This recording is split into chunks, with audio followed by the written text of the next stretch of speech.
Well, good afternoon, everybody. Welcome along to our first breakout session. My name is Janine O'Flynn. I'm very happy to welcome you along to this session on a better public service. I'm a Professor of Public Management at the University of Melbourne, and I'm very excited to hear from this great group of presenters today looking at issues of a better public service. It also takes me off the Twitter sphere for about an hour and a half. Those of you who are tweeting, I have to ask you to do that job for me now. So let me just briefly introduce our speakers. The program has a full bio, so I won't go into a lot of detail, except to simply welcome them along today. Our first speaker will be Dr. Rory Gallagher, who's the advisor of the Behavioural Insights team for the New South Wales Department of Premier and Cabinet, and Rory will discuss innovations based on behavioural insights, or as many of us know them as nudges. Professor Henry Ergas is in infrastructure economics at the University of Wollongong, and he's going to speak in part on the costs and benefits of innovation. And finally, let me welcome Mr. Leon Allen, the Managing Director, the longest portfolio name, let me see if I get them all in the right order, of Government, Health, Education, Social Infrastructure for the Client Coverage Group in the Commonwealth Bank of Australia, and he's going to speak on Beyond the Status Quo. I've asked each of our presenters to speak for just 15 minutes. That's my job. You can perhaps help me. I'm inconveniently at this point where they won't be able to see me out of the corner of their eye. But that will give us about half an hour for Q&A, and I think it's great to be able to have that question and answer session running, given some of the big ideas we've been talking about today.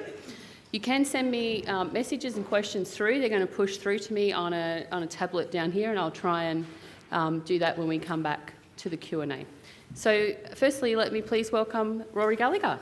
Okay, so thank you very much, everyone, for being here. As was indicated, I'm actually here on a year's secondment from the Behavioural Insights team, often referred to as the Nudge Unit, and that was because Richard Thaler, who co-authored Nudge, as I'm sure many of you know, was instrumental in setting up our unit and remains one of our advisors to this day, but also because the Nudge Unit is just a bit of a sexier title for headline writers than the Behavioural Insights team, and we're probably guilty of using that name ourselves. And I'm just coming to the end of that year partnership, but there does seem to be growing appetite across the sector, so we'll be looking to renew that partnership over the next 12 to 18 months, which is fantastic news, and more importantly, gets to mean that I get to live the British stereotype dream in Bondi and practice my surfing for a little bit more, which is excellent news. So three things I'm just going to do today. Very quickly, just go back what I think Behavioural Insights can provide for policymakers, why we think it's a useful addition to the toolbox. Then I'm going to talk about the methodology and how we apply that in practice. And then I'm going to talk about three examples of how we've applied that in New South Wales. And then round off just with some thinking about where we think this might go next. So we think that Behavioural Insights can help us change the way that we think about and approach policy problems. So in the UK, we have an enormous problem with people not saving enough for retirement. We don't have the superannuation scheme that you have here in Australia. And for a long time, we spent a lot of time and money trying to educate people about the benefits of saving for retirement, creating all sorts of financial instruments, ISAs, etc., very attractive, heavily subsidised, and they haven't been anywhere near as effective as we would like to be. So we've looked at a common behavioural technique, the use of defaults, and we have instituted that in major businesses in the last few years. So effectively, if you are part of a major employer, rather than having to opt into a pension and go about finding it and choosing it yourself, you now have to opt out. Okay, and again, that was something that I personally had already benefited from in the civil service. After completing my PhD, I came down and joined the UK civil service on one of the grad schemes, lived in a vastly overpriced flat in the centre of London, and I remember saying at the time to my girlfriend, you know, I was paying off my student loan, not very well paid, and I said, you know, this £100 a month I'm paying in pensions, ridiculous. You know, I can barely make the ends meet. I'm going to cancel it, and I'll save, I'll save in a few years when I get promoted, etc. I remember her saying to me at the time very clearly, "You're an absolute idiot if you do that. Public pension's extremely generous. Don't even think about it. It's a terrible move." But I thought I knew better.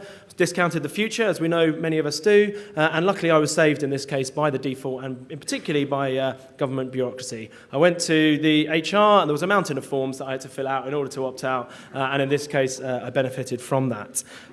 So we're now applying that to the private sector, and the good news is we've now been running it for just over a year, and about 90% of people are staying in. Okay, only 10% of people are opting out, about 5 to 15% in different industries, and it was thought to be higher when we did some surveys first. They thought it was going to be up to 30%, but more people are staying in. And most interestingly, perhaps of all, around 75% of people who opt out think that it's a good scheme. So even those that are opted out, this is not a hugely unpopular scheme. They actually think, well, actually, no, this is right. You're helping me save to the future. It's just that I have other investment options. And people often don't save for the future, not only because they discount the future and they find it hard to think about what life's going to be like then, because it's a complex decision and we put it off for another day and a rainy day, as we do many things. And indeed, there's some fantastic and I think really interesting work just coming out of the US, Dan Goldstein and others, about online vehicles and people making better decisions when they see an image of themselves as an older person, an image of you when you're 65. It helps you visualize and think about it, stop some of that discount in the future, which I just think is fascinating. So you can see the types of way it gets you to change your think about. We don't need to just think about incentives, etc. Think about the way that we frame the problem.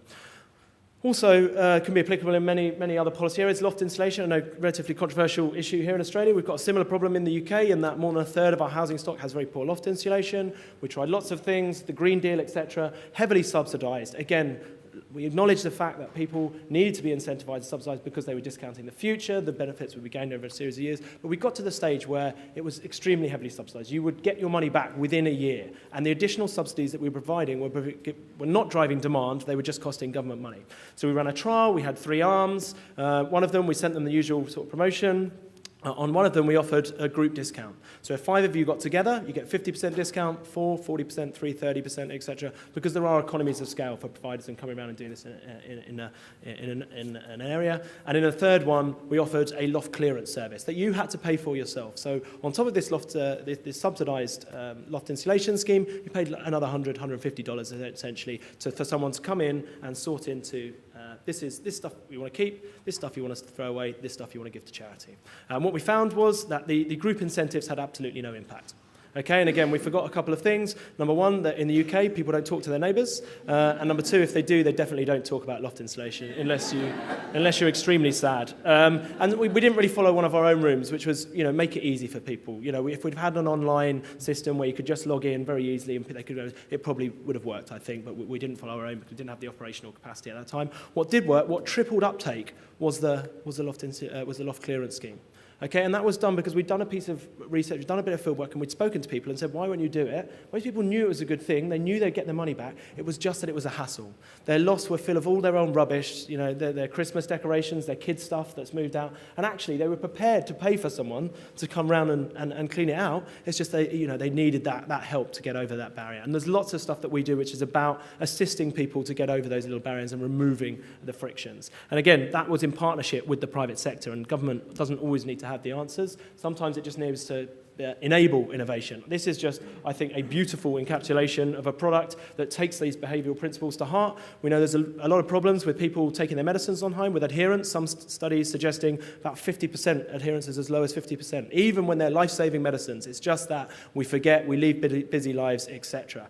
Glow Caps is a beautiful product where you put your pills in there. When it's time for you to take your pills, it glows. If you still don't take it and open it, it then sends you a text message. It may even call one of your nominated relatives or friends to let them know. And beautifully, it also sends weekly or monthly reports to your doctor and a nominated contact as well to let them know how your adherence is going. And even when you're running low, it pre-orders your next lot. So beautiful principles based up. And they've shown that with studies of that, adherence is up to sort of 98%. So it just shows that, humans, we often want to do the right thing, but for various reasons, we don't quite get round to doing it. And finally, we can also work and try and make markets more effective as well. So we know that people don't switch often in a lot of our markets. I'm living, breathing this. I've never switched my bank account. I've never switched my mobile phone provider. I've never switched my energy provider. And it's because it's a hard decision. And again, you don't quite get round to doing it. And we've done a piece of work, for example, in the energy sector in the UK. We know very few people switch. And when they do, a study suggested that 40% of people actually ended up on a worse tariff. Okay? And that was because people misestimate what they are using and what they spend. So we've working with private providers, and we've actually recently legislated to take the power to encourage companies and even potentially compel companies to give people back their consumption data in a portable electronic format. And so where we want to go for this is when you get your energy bill, you can just scan your mobile phone on the QR code and it will take you straight to your particular usage and show you what is the best deal for you, and hopefully some energy saving tips as well. So we think this can be used in a variety of different ways, from relatively micro things through to the way that our markets work as well.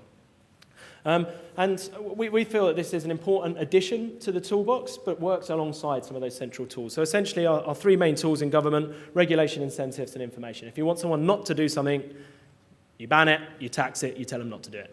Okay, and that works pretty well in a lot of cases, and sometimes really well. And when it's behaviourally informed, it works particularly well. I think smoking is a good example of where Australia is absolutely leading the world in its application, because it has got smartly designed regulation. It's a hassle to go and smoke. You have to go out of a public place.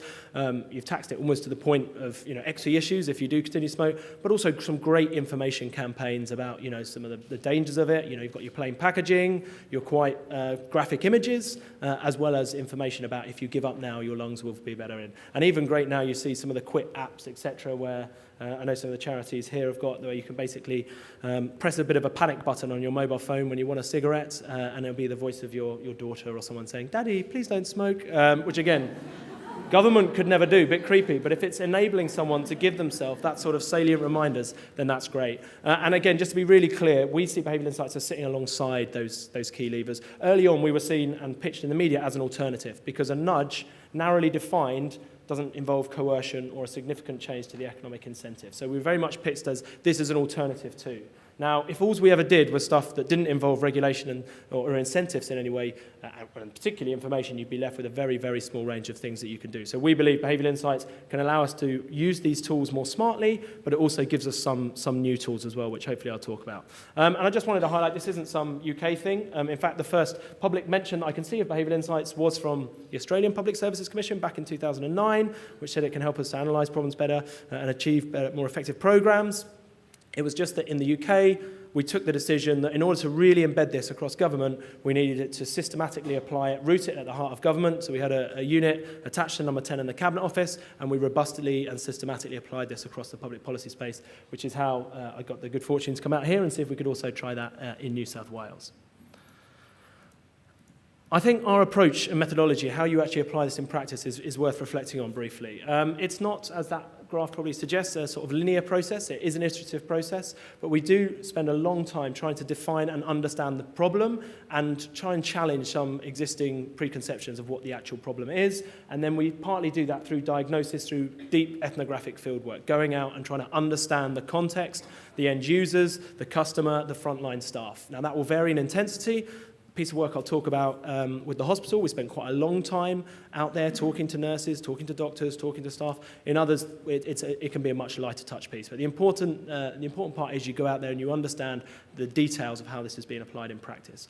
Wherever possible, we will then co-design the intervention with the frontline staff who are going to be delivering it. Again, they will often be innovating anyway to get around some of the structures that we put in place at the centre of government, and they're the ones that are actually going to have to deliver it. So if they've bought in to the generation of the ideas that lead to that, I think it's much more likely to be successful. And then finally, we trial it. So we've got this test, learn, adapt approach, which wherever possible, we will use a randomised control trial to be really sure that it works. If that's not possible, and sometimes it isn't, we will have very strong metrics and very clear benchmarks compared to allow us to measure progress. And that's really based on these sort of four principles. Okay, one is that context really matters. So just because something worked in a US lab experiment does not mean it's going to work in public policy. Something just because it worked in the UK policy doesn't mean it will work in Australia. And similarly, even within New South Wales, it will work differently in different places with different groups. And so we need to build the evidence around that particular policy issue in place. And the second point is that the details really do matter. The way that we write a letter is actually incredibly important, and relatively small changes can actually mount up to quite significant differences in outcomes. The people are really important. And again, I think we've seen this in our trials, where you have BI champions at a senior and a frontline level, you are much, much more likely to succeed. And as I've already said, the evidence is everything in this space. I think, if anything, this teaches us to be humble, that human behaviour is complex, and we don't know whether this will work. and that can be a challenge, that message saying to ministers, we're not sure if this is going to work. And it'll be interesting to see as we get into more complex policy spaces how we react when some of this starts not working. We've been pretty strategic in the things that we've taken on. We've gone for low-hanging fruit. We've gone for areas and letters where you couldn't make stuff much worse. So you're always going to do slightly better. But as we take on more challenging problems, that will become a reality. And it's how we react to that, I think, that's really important. So I'm just going to talk very briefly about the work we're doing in New South Wales. Some of our projects we will sort of drive and project manage from the centre, and I'm going to talk about those three today, those in the tax space, health space, and return to work space. But we also do a range of advisory work, so we will work with departments and support them to run a trial or to use an intervention. So we're working with the Office for Environment and Heritage to help them run a trial around reducing energy use for low-income households, as well as we've done relatively light touch stuff. So, for example, in our King's Cross management plan, as you'll all be aware, there's a problem with violence in King's Cross. We know that one of the problems and one of the causes of that are people fighting when they're waiting for a taxi, so we put on lots of public transport. Okay, and we did so, but we're really struggling to uptake usage. And so we have done some field work. That was interesting, going out at King's Cross at 2 a.m. and asking people how they're getting home was often regarded as a slightly weird chat-up line, but we managed to get through that. And what that really showed was that we really needed much simpler, much more salient wayfinding, ticketing, and routing. At 3 a.m, people don't want to go and look at a timetable and work out where it's going to go, or find 370 in change, or have to work out. They need simple messages. Every 10 minutes, goes here, cost you this. And so we did some advisory work around that. And then we're just starting to scope out some really interesting work, I think, in the early education space, in the justice space, and some social housing as well, hopefully for 2014. So what does this look like in practice? This is a piece of work that we've been doing. This was sort of the first cab off the rank. The Office for State Revenue, who have been fantastic, and indeed their forms were much better than the stuff that we were doing in the UK than we started with. I was slightly worried when I turned up and saw the forms, thought, uh-oh, already pretty good, this is going to be difficult. But just to see, we went out there, we spoke to people in the contact centres. An enforcement order is when you have an unpaid fine. So you've got a fine, parkings, red light, whatever. In fact, my girlfriend got one for going through a red light and ended up actually with one of the trial letters. Didn't see the funny side when I said, oh, we designed that, great news. You better pay because that's going to help the figures. Not funny, apparently. $400, pretty expensive. Anyway, so you have a penalty notice, then you have a penalty reminder notice, then you have an enforcement order. And one of the first things we did was look at that suite, because at the minute they were actually relatively similar. So you start off with your penalty notice, it's got to pay, or we're going to do all this terrible stuff to you. You don't pay, and then it says, again, you really need to pay now. But we hadn't really left anywhere to go. So we start off nicer, blue, social norms, etc., and then we move up. By the time you get to an enforcement order, as you can see, the tone is now, it's red, it's UO rather than amount owed, etc. One of the first things we said was to the call centre staff, what's your frustrations? What are people asking? They said, well, no one really knows what an enforcement order is. We said, well, what is it? They said, well, it's when people haven't paid a fine. It's an unpaid fine. I said, fine, well, let's call it that then. We wanted a very salient call to action, so you can see the stamp there. Again, we didn't know if that would work. It looks like it has been very effective, and really clear about what the consequences are. Again, they were on there, but they were on the back page in small letters. Actually, by this stage, if you don't pay now, we will take away your license or money, etc. So you need to make that message very, very, very clear. And as you see, we've a range of sort of social techniques that we used across this suite of interventions. And luckily, for example, that enforcement orders have been quite effective. So around 20%, about 3 percentage point increase in payment rates. So that's bringing about an extra $1 million per year for the State Recovery Office. I've got to speed up a bit. So that also means 9,000 less people are going to have their licenses taken away. And we've had similar successes in land tax, the 12 percentage points. I'll just talk about one more example before I go. This is in the health space, and it's around people using their private health insurance in public hospitals. Okay, and again, we did lots of stuff to try and simplify this for patients and for staff. Okay, I mean, it's just one of those classic examples where if you go with Medicare, 1 signature, 1 form. If you use your private health insurance, 4 or 5 signatures. That cannot be right for frontline staff and for patients in need that we're getting them to do more paperwork for something which actually benefits our public system. So we've done some stuff to try and increase the incentives, both for staff and for patients. So you can see there, we made very clear if you come through the ED, the most important thing, due to loss aversion, they don't want to be out of pocket. Be very clear about that and be very consistent about that. Number 2, are there any little gifts we can give them? For example, we're borrowing from the airline industry, we gave them some toiletries and a little gift bag. Okay? Now, no one will change their view of that, but actually when they go away, they remembered that, and actually they didn't plan to come into the ED. They can just freshen up, and they can see, okay, I can actually physically see something that was different. Because too often people were saying to us, I've no idea what the difference is. I'm actually next to someone with a criminal sort of guard with them. What benefit am I getting? And more importantly, we also made sure that the rewards went back to that actual ward. So too often clinical staff weren't brought in. So we've created these roles, patient liaison officers, private patient officers, who will come down to people in ED and talk to them about the benefits of using private health insurance. But they will then leave. A lot of people will say, I'm not sure, I haven't got it, and then we'll say to their nurse, well, what do you think? And a lot of nurses aren't bought into it. They don't know what the benefits are, and will say, well, I'm not sure, I probably wouldn't bother if I was you. So we've done a lot of work to the clinical staff to make sure if they exceed their targets, some of that revenue will come back and pay for life-saving equipment on that ward, as well as things like improvements to the staff room. And we've made those really clear through our communications as well. And you can see that we're seeing the 12-month average, we're seeing sort of 2%, 3 percentage point increases, which actually equates to, in accommodation costs alone, about $200,000 per month in one hospital, and significantly more in saved medical costs. So these are significant savings generated by slightly reframing the process. I won't talk about helping people back to work, but we're also doing a piece of work which is working with injured employees who are going through the self-insurance scheme, and encourage them to get back to work quickly and safely using social norm simplification and commitment devices. And final slides.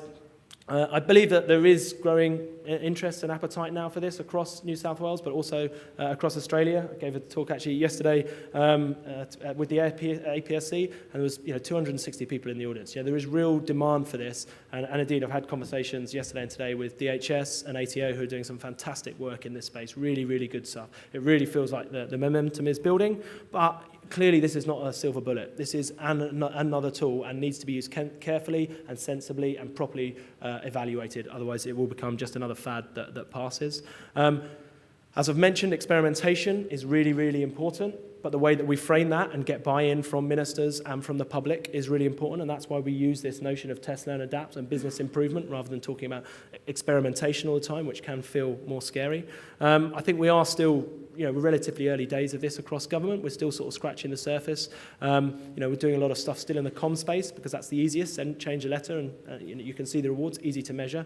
The next stage is all about, well, what's the sustainability of that? Does someone react to that tax letter? Do they continue to keep increasing their payment the year after that? And also, a lot of the results that we've given are headline population figures. Actually, what we really want to get, and where this will get over the next 5 years, is how does that work for this particular profile, for this particular past behaviour, so that we're not sending out the same letter to everyone, but tailored based on your particular segment, based on your past behaviour. And we need to clearly move this upstream. So it isn't, and a lot of this is transactional service-focused stuff. I think we are doing stuff in the UK, and we need to move upstream to policy development as well. But I do believe there are some enablers that will help us along the way. I think the growth of big data and the ability to track and monitor people's behaviour is a real growth area, that move to digital services. And with this focus on value for money and innovation, I do think that the approach is hopefully here to stay in Australia. Cool. Thanks.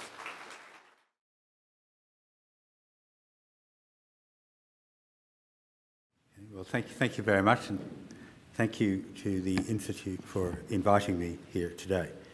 Now, if there's a hardy perennial in discussions of the public service, it's the call for it to be more innovative. The premise is that bureaucracy is set in its ways, and that however great the opportunities may be for innovation, the incentives for it to occur in the public service will be weaker than would be socially desirable.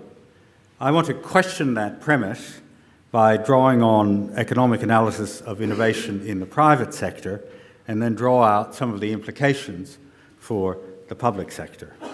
Now, any discussion of the rate and direction of innovation raises the question of the relevant benchmark.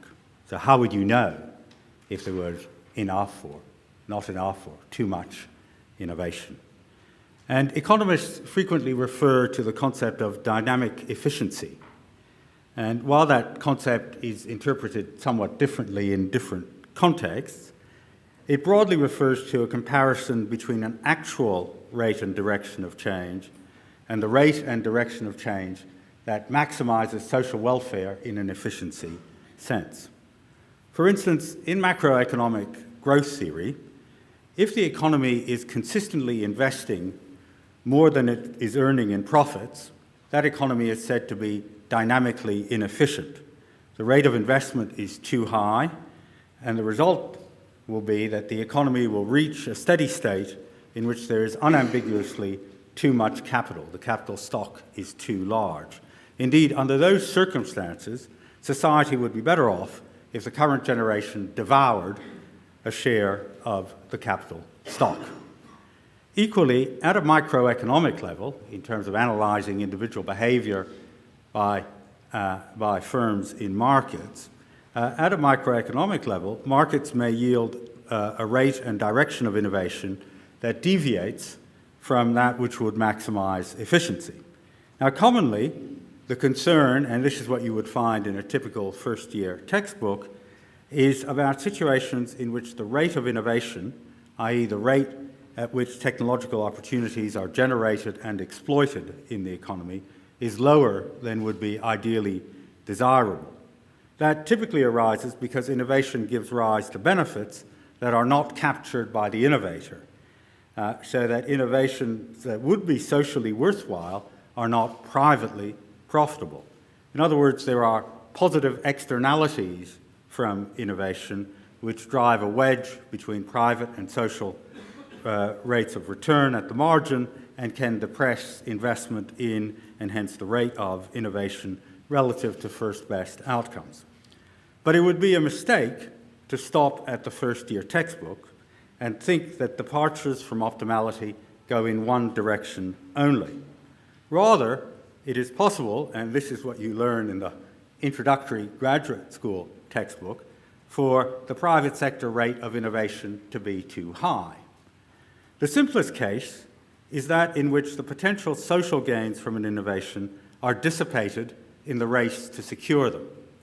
For instance, where the first firm to apply for a patent will scoop the market, competition for the prize may induce firms to collectively spend as much or even more on R&D than the size of the prize itself. More generally, in winner-takes-all markets, innovation will occur sooner than would be socially desirable and at higher cost, indeed, potentially at a cost which more than consumes the entire benefit from innovation. That outcome is even more likely in the classic case of what are called arms race games, which parties spend resources as they joust for relative position.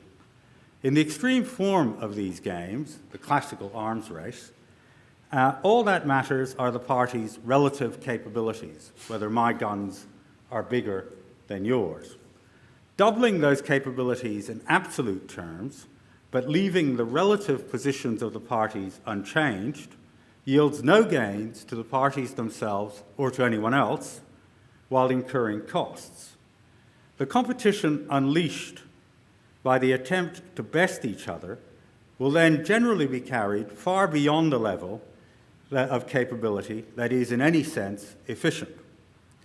Finally, a more nuanced but extremely, in practical terms, important outcome emerges in situations in which some of the gains from innovation are merely transfers between parties. A case in point is innovation that both yields benefits to consumers and affects the conditions of competitive entry into a market. For instance, under imperfect competition, the gains to each firm from successful new products and processes will include some rents that are merely transfers to it from rival firms. Competition for those rents, which is commonly referred to as rent snatching, amounts to a kind of negative externality. As each firm, in choosing the extent and pace of its investment in innovation, treats that externality as part of its own expected benefits, the rate of innovation that emerges from decentralized choice will exceed that is dynamically efficient. In other words, you'll get too much innovation too soon at too high a cost. Now, as well as distortions to the rate of innovation, the direction of innovation may not be socially efficient.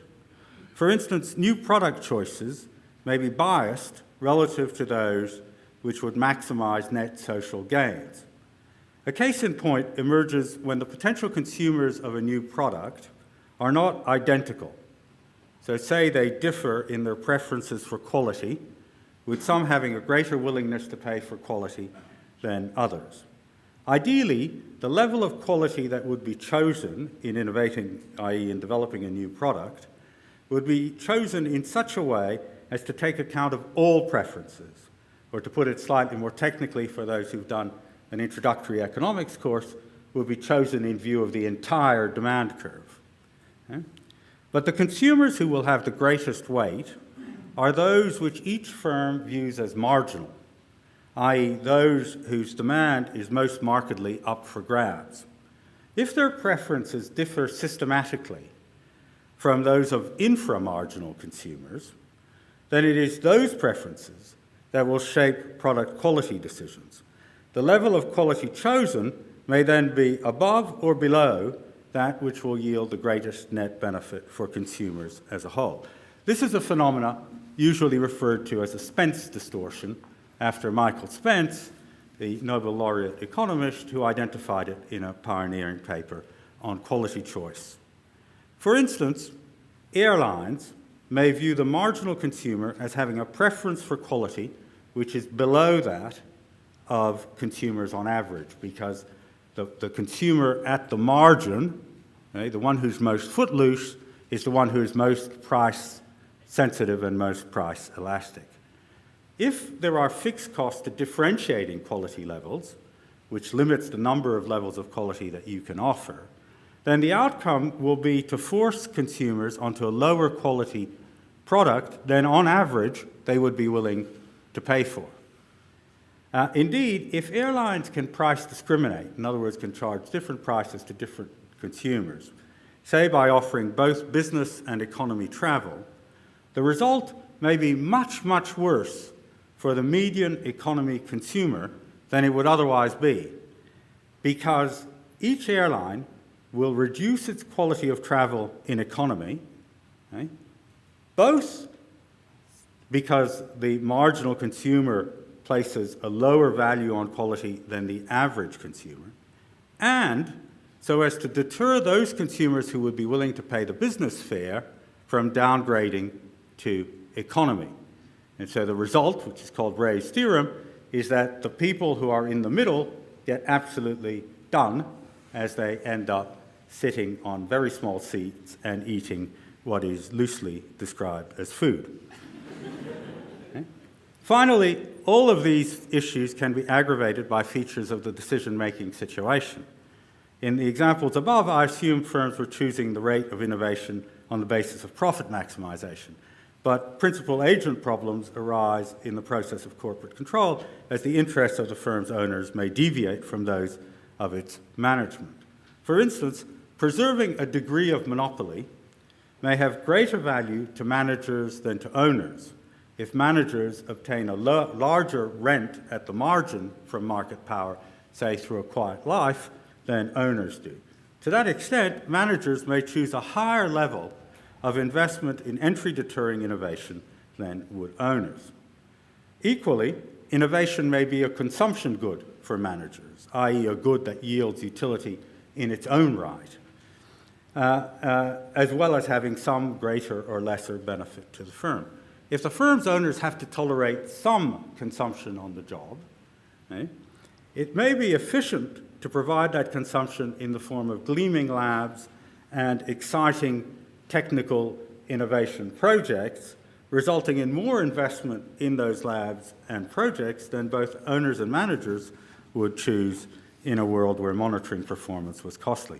In short, market-oriented innovation has three kinds of pathologies: the effect of competition for rents, the effect of differences in consumer preferences, and the effect of principal-agent problems. My point is that in focusing attention on these is to note that they may result in too much rather than too little innovation. Now, the same pathologies may occur in public sector decision-making, with what we would commonly expect to be fewer and less effective mechanisms of self-correction. Moreover, those pathologies will be aggravated by the more pervasive nature of principal agent problems in the public sector, which arise from the inherent difficulty of measuring outputs, the prevalence of monopoly supply, and the fact that costs are borne by taxpayers who do not have a choice about whether or not to pay taxes, with all of those problems then being rendered yet more complex by the multiple layers of principal and agents. In most accounts, those factors will be seen as giving rise to excess inertia, in other words, too slow a rate of innovation. But while that may be true in some instances, there's no reason to expect excess inertia to always, or even most often, prevail. It's striking, for instance, that the most extreme cases of rent dissipation gains occur in a public sector context, namely the pure arms races between military providers. Equally, one suspects considerable rent dissipation occurs in areas where the public sector competes with private sector suppliers, as in education and healthcare, especially if the rents from perpetuating public sector market power accrue largely to input providers. In those instances, a high level of innovation, perhaps enforced by regulation, may serve mainly to raise rivals' costs as the burden it places on the private sector disproportionately shrinks its supply. At the same time, the public sector equivalent of the Spence distortion typically results in too high a level of quality and too rapid a rate of quality upgrading, particularly as the costs and benefits of those decisions are uncoupled across voters and through time. For instance, in contexts such as the National Broadband Network, the median voter may, and I stress may, be offered a much higher quality level or a higher rate of quality upgrading than he or she would have chosen facing the costs involved, or that can possibly be justified on the basis of benefits to third party. Competition for marginal electorates is another obvious case in which too many services at too high a quality level may be supplied, with a premium being placed on just being seen to innovate and offer more. Finally, all of these distortions will be accentuated by the myriad principal agent problems that characterize public sector decision-making.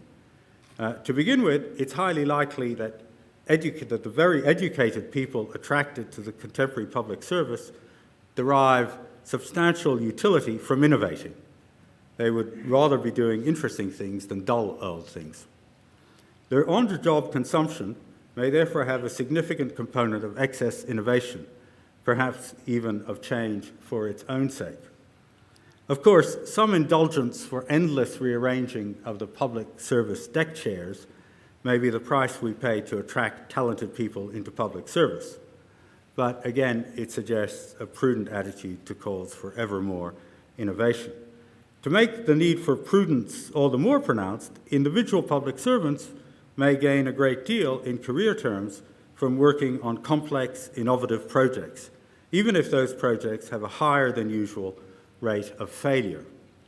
The mere fact of being involved in these projects may be a form of credential, as well as providing greater opportunities for learning than would arise in more routine contexts. And even where projects fail, the resulting downside risk for individuals may be less than the possible upside benefits. The danger of too high a rate of innovation prevailing are then further increased by the role and significance of private sector suppliers. Innovation in the public service almost invariably involves a high degree of purchased inputs, everything from sophisticated weapons systems to highly complex IT hardware and software to change management and corporate culture consultants. There are obvious risks of a self-reinforcing meeting of minds and interests between these suppliers and the purchasers of their services at the taxpayer's expense. And it would be rare indeed for these suppliers to suggest things really ought to stay much as they are. The sheer range of opportunities for innovation can then make the temptations to heed the sirens, to listen to these sirens' calls, all the more compelling. Perhaps we need a new form of consultant who balances the ledgers by helping public servants manage the fear of stagnation, experts in stasis management, so to speak. In conclusion, as with all good things, innovation has costs as well as benefits.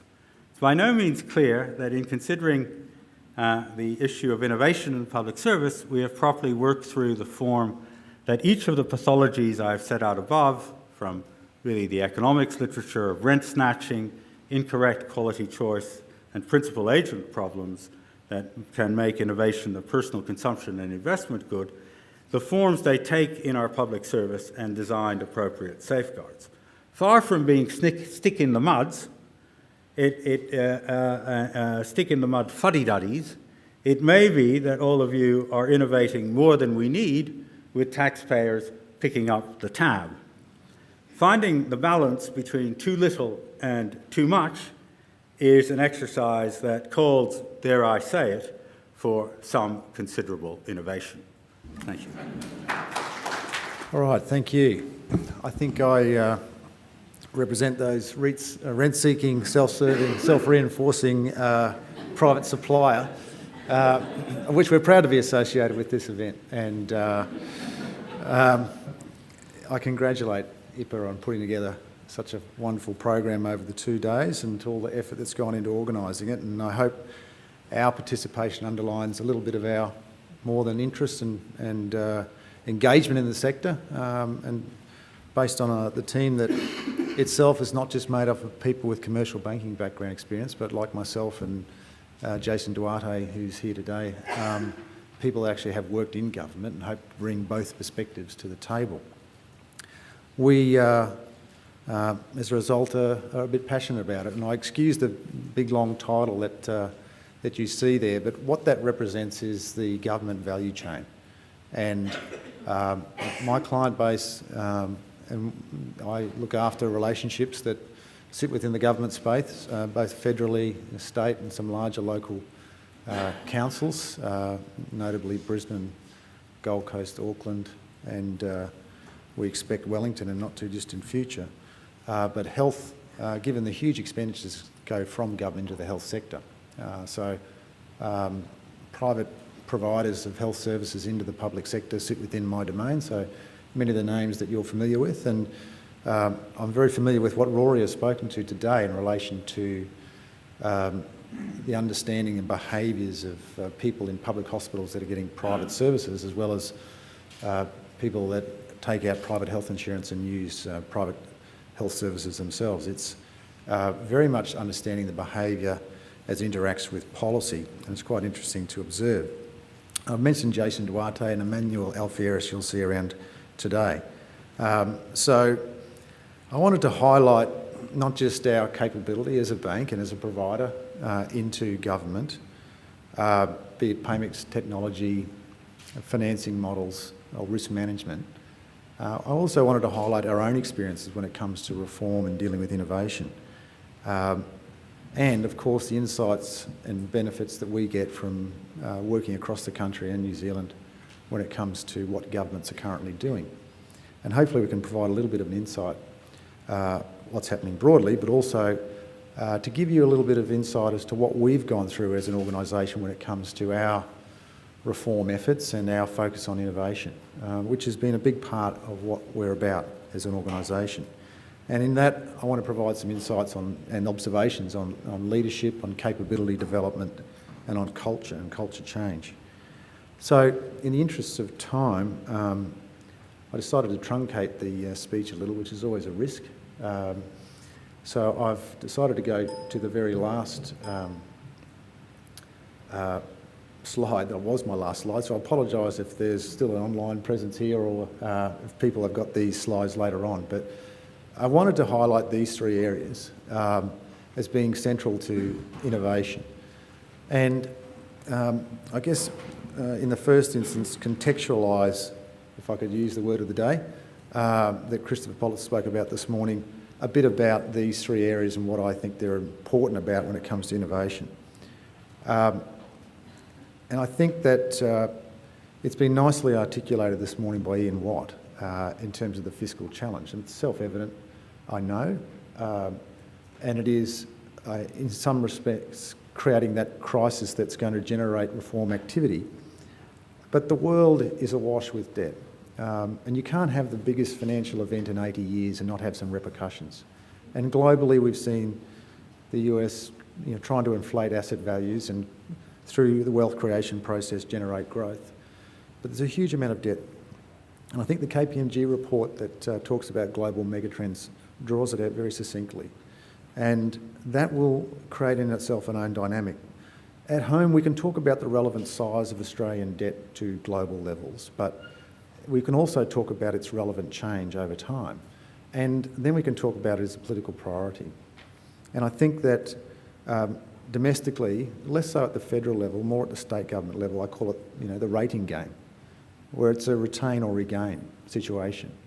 And some can argue whether the fiscal impacts of additional debt and downgrades play out and how material that is, and really is it a need to change behaviours and think seriously about reforming the public sector.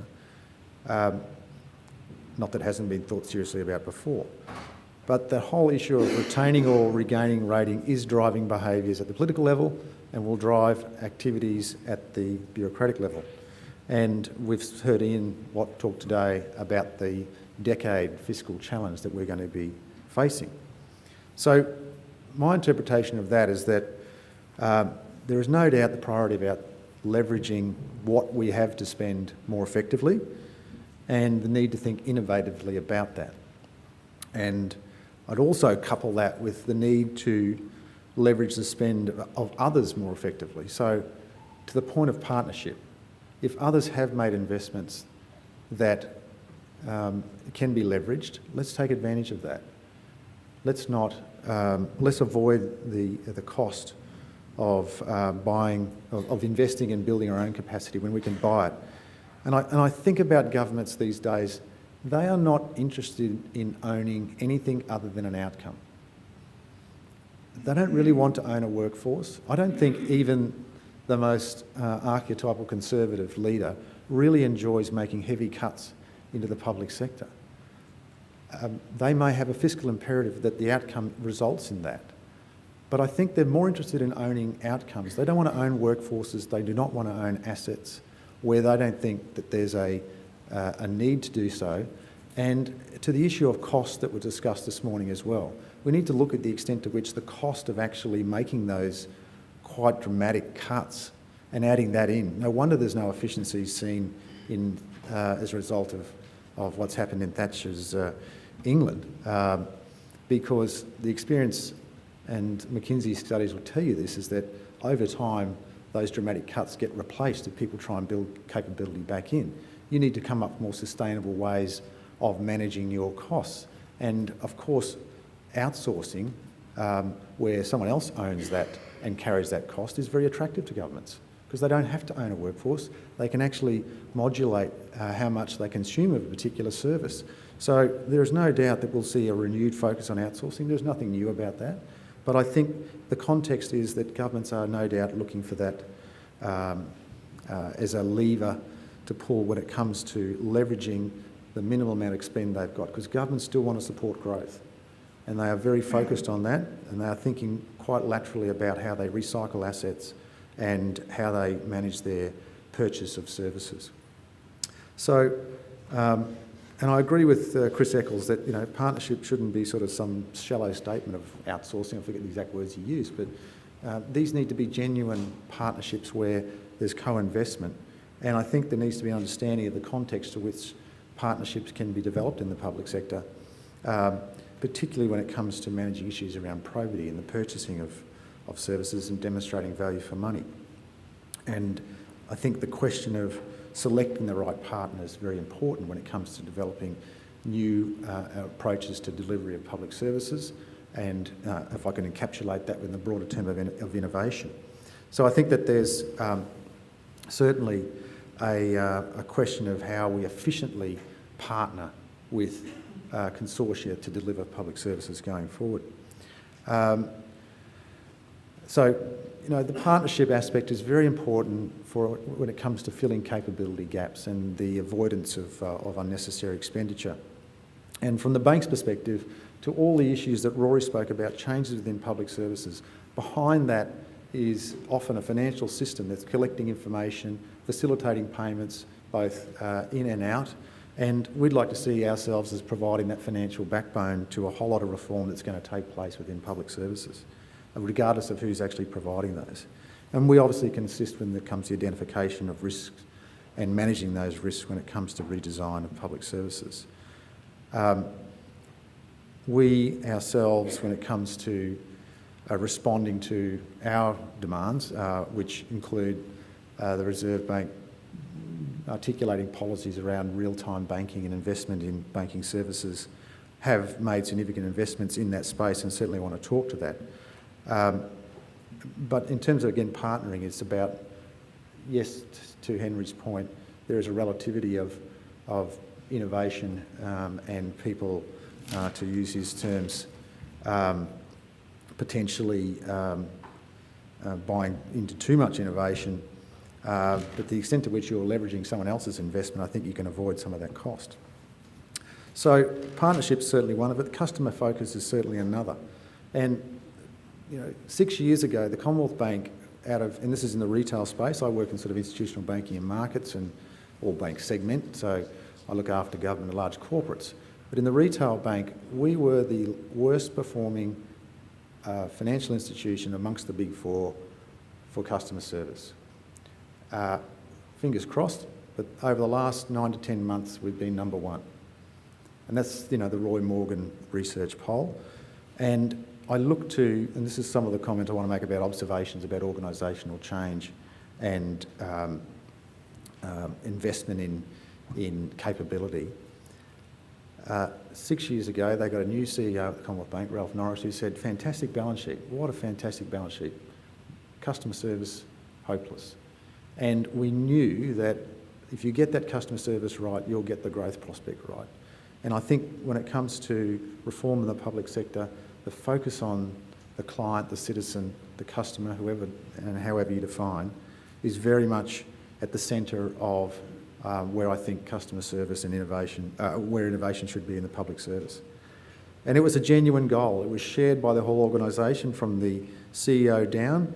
There was sponsorship of this whole drive that by number one in 101. So 101 was 101 years after the Commonwealth Bank was formed, and there's debate between, was it when the articles were actually signed or when the branch first opened? But it was 101 years later that that was the goal, to be number one in 101. And last year they got there, we got there. But the incentives were aligned across the organisation. Yes, it was a monetary incentive that the CEO had to deliver on the organisation becoming number one in customer service. But it was also coupled with an investment in tools, investment in training, right across the organisation. And people were given a service and sales capability, and it became part of the culture about how we went about our business. And it's, I think, difficult when you see some degree of balkanisation when it comes to public service departments. And I know there's great attempts to try and deal with that by joining and creating forums where there's a lot more collaboration. But the concept of customer service was incorporated into the culture through significant investment and leadership development. Huge amounts of money is spent by the bank in leadership development because it's about giving people the tools and skills. So to whatever the Australian Public Service Commission is looking to develop now, or respective organisations in state level, that is extremely valuable money well spent. And I can only reflect on my own experience and the benefit that I've received from that sort of investment. But in terms of prioritisation, we need to spend money on developing people. And the technology. So you have to give people some benefit of improvements in your infrastructure. There's no point creating a great service culture if you can't get the backup and actually process things. So over that same period, that same 6-year period, a $1.2 billion investment in replacing all of our core systems. So that's 1,500 people for 5 or 6 years.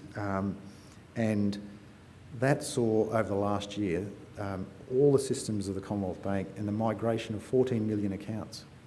And I don't think anyone really sort of noticed that we sort of shifted all these people across onto this new system. But Now we have a real-time banking system. So the day you put your money in is the day you get value for it, 3 years ahead of when the Reserve Bank needs it. Now, maybe we've overinvested in innovation, but we have either got necessary replacement of core systems or a great means of leveraging benefits, not just for the retail sector, who can now bank on a Saturday and Sunday and get true value for that, but of course in terms of the transaction of public services. So we're very focused on trying to leverage that technology into the public sector in terms of service delivery, all driven by this focus on the customer. And underlying it all, because I've had a treasurer say this to me, Leon, I love all the bells and whistles, but please make sure it doesn't fall over. So reliability is essential. And it is one thing to think about customer service, but at the core of it, we've still got to deliver those core things that want to keep us all out of the paper.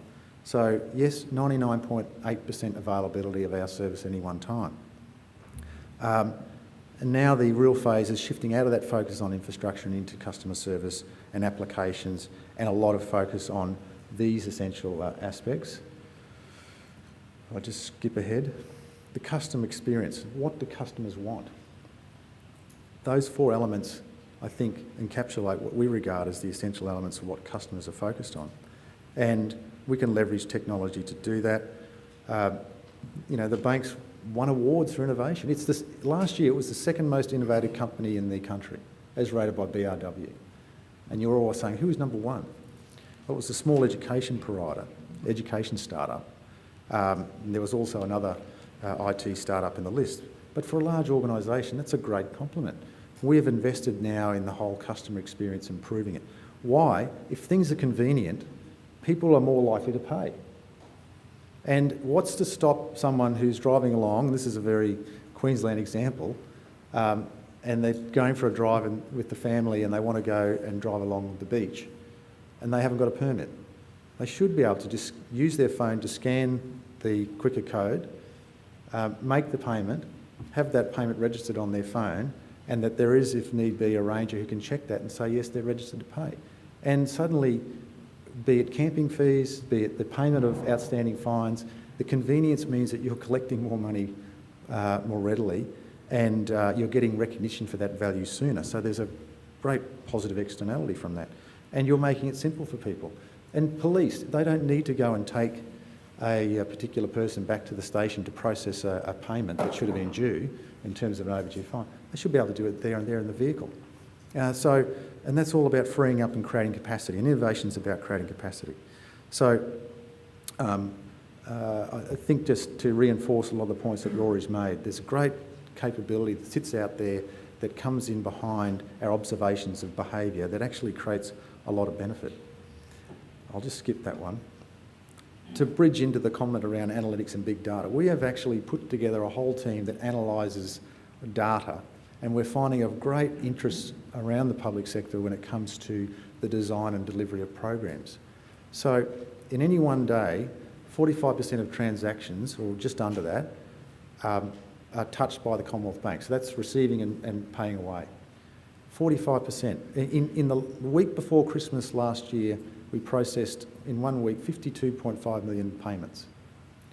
And that is a huge amount of data on consumer behaviour. And we've done analysis for health funds that can tell you what allows them to target marketing programs to the extent that you have an understanding of the behaviour of men in the age group of 35 to 45 in outer western suburbs in terms of their consumption of alcohol and fast food, or events in terms of the spending patterns and behaviours of people that attend events, that they can then, if I'm a provider of events, I can reorientate what it is I provide and when I provide it and how I provide it. And I think that while they look like quite simple examples that may not readily translate to much more complicated examples of public service delivery, it does say that there's a great opportunity for us to get into huge amounts of data and start to draw out the necessary information that gives us greater spend when it comes to our investment. The last point I made is about an innovation mindset, and I did want to spend a bit of time on this, but I'm about to be wound up. And maybe I'll skip to the structure of this, but this is sort of a combination of, I think, a great innovation in the public sector, as well as partnership and working in the delivery of what a very challenging area of public service delivery. And it's obviously about keeping families together, but using a non-government provider, a government that's looking to innovate in the delivery of services and leverage some of the benefits of using NGOs. So instead of two government people trying to assist a family and there's maybe some resistance because it is the government, and versus one person from the Benevolent Society going out and working with a family in some degree of less threatening environment or less threatening interface because they're dealing with a Benevolent Society. There are investors out there who are willing to pay for and wear the risk of investing in programs where the incentive is on the provider of that service in the Benevolent Society to deliver at or above agreed rates of performance. And the interesting thing to note is that with the types of investors and different types of investors, the notes with the highest risk attached to it actually were the ones that were more heavily invested in. And by that I mean there are other classes of notes there in terms of your class 3 notes where there's a fixed return, you will get your money back, but obviously the trade-off that you get a slightly different margin. Those that have put more capital at risk obviously get a bigger return, no risk, no reward, but they're the ones that actually became much more attractive to the investors that we were able to work with, who were willing to invest in a social infrastructure program, provide the right incentive structures for people to, I think in a sense, they want to use these sorts of mechanisms as a much more practical way of their support for more charitable activities, I guess is a loose way to describe it. But there are great innovations already happening in the public service, and my observation in closing would be that you do need to have strong partnerships to make them work. You do need to maintain focus on customer service and the customer. You do need to create a mindset and create the right incentives within your structures to facilitate that sort of innovation and lateral thinking. But I would make the observation that there is a lot of good activity happening now. It's very patchy. And the great problem I see is the ability to get much broader penetration of that innovation mindset across the public sector. The bank's investment in this space is quite significant, and we're very, very keen to keep working with you all in that regard. So thank you very much.